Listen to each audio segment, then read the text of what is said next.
yeah, I'm not sure we did any work to retrain him. He just fitted in really well. When he came here to start with, yeah, he had a small injury, so he had time in the field and just to, I suppose, chill out and relax. And then so Fiona mainly rode him at home and hunted him. And again, whether he was with the children or Fiona or myself, he's just a gentle giant really, and a pleasure to have. I was very lucky to pick up the ride, quite soon beforehand, and obviously he had a good, well, we thought a great chance.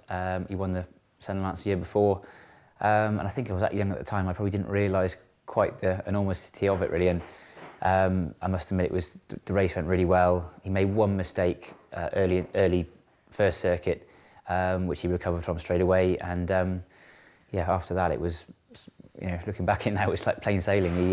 He jumped great and he travelled well and he stayed on really, really well. I remember Florida Pearl being upside him at the last, and the one thing he did was stay really well, and from the last, the winning post, I just had my head down, and again, I never saw another horse. It was fantastic. Well, at the time, obviously myself and Fiona weren't together, and obviously we knew each other, but I rode for Noel quite a lot when I was sort of 18, 19, when Mr. Mulligan was around, and other good horses he had. And it was a nice surprise when I got the call up to ride Looks Like Trouble, and obviously knew Noel well anyway. And then I think little did I realise that he would then be my father-in-law later on in life, and myself and Fiona would have 3 children together. So it's been it's an interesting story, but again it's fantastic to have Looks Like Trouble here at home as well, because he's a gentleman, and the children have sat on him, and you can ride him round, but he's definitely enjoying his retirement now out in the field, and again he's a pleasure to have.